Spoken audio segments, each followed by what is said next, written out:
Are you asking the right questions? Why are the questions we ask so important? According to the co-founder Appreciative Inquiry, David Cooperwriter says we live in the world our questions create. If I were to boil down the application of Appreciative Inquiry into three simple steps, they would be: learn and acknowledge the strengths of the group, understand their desired outcomes, and ask the right questions to support the process of getting to their desired state. Now, why would I do that? These three simple steps are easy to remember. They're mnemonic. And following these three steps have served me well for years, first as a visual practitioner, then as a virtual facilitator, and now as a tech host.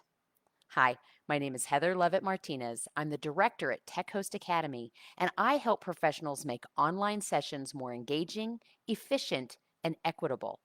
Please take a moment to like, follow, or subscribe to this page so we can continue the conversation about how together we can create environments we can all thrive in. I just spent the last 2 weeks doing what I love, tech hosting for my ideal client, which allowed me to witness expert facilitators train other facilitators in appreciative inquiry. And I got to watch individuals transform right before my eyes by witnessing their paradigm shifts. I love being in the room when transformation happens. When I attended the AI facilitator training at the Center for Appreciative Inquiry back in 2016, it changed my life forever.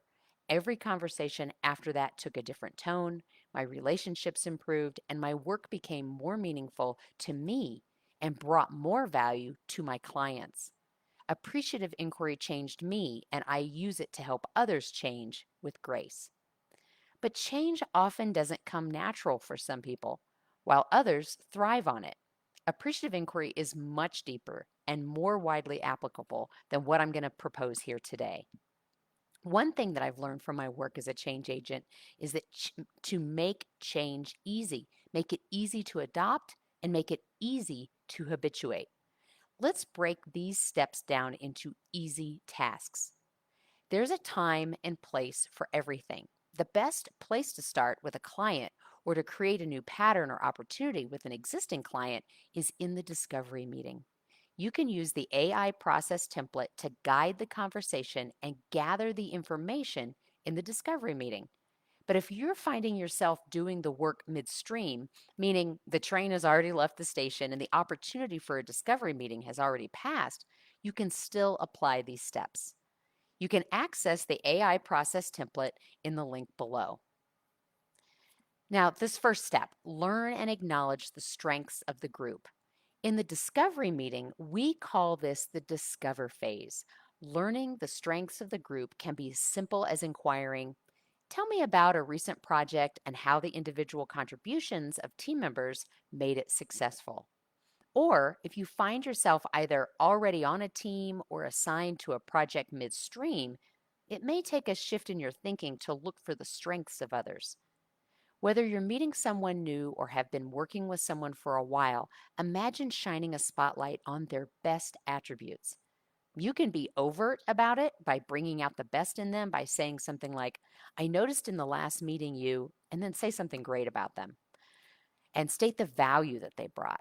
It validates their effort and encourages more of the positive behavior that you observed.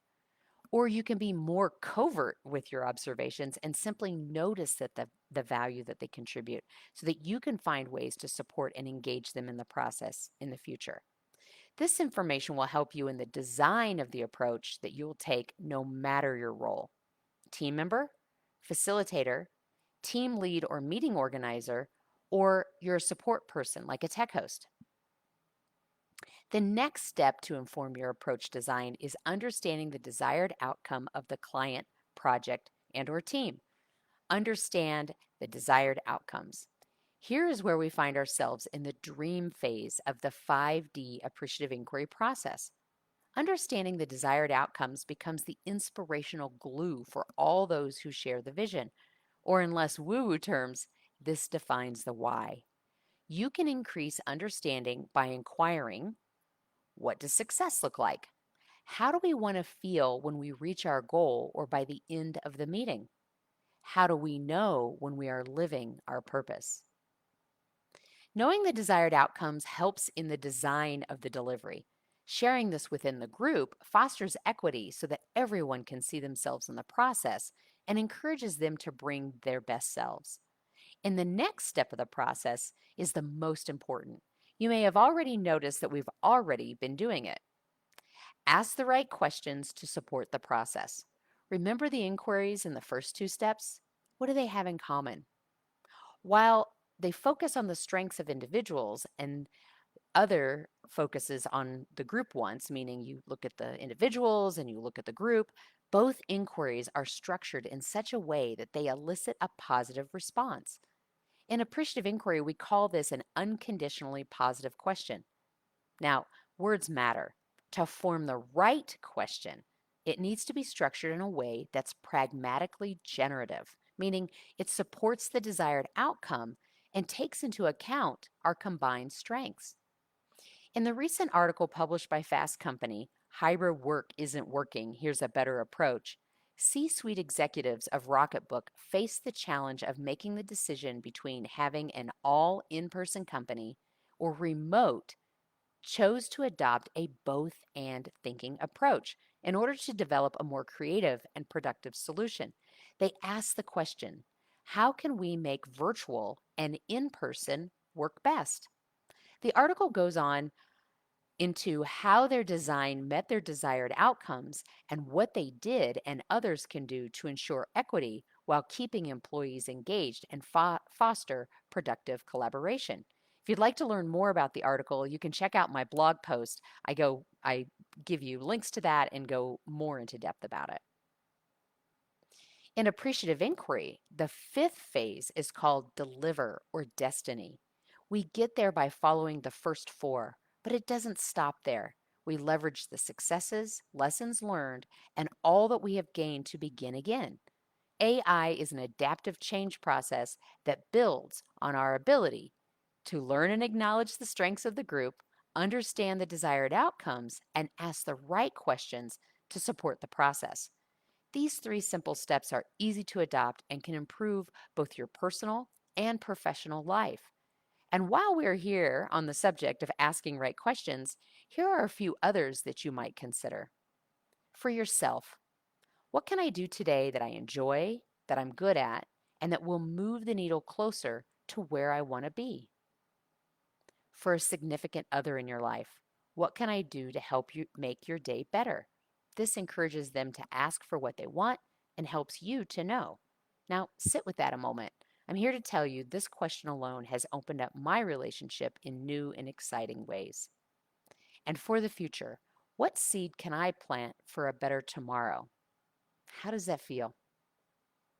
If you want to bring that feel good vibe into your practice as a facilitator or tech host, you can learn more at Tech Host Academy, where we live into AI to develop our presence and customize our approach design, all while mastering the tech to create online environments we can all thrive in.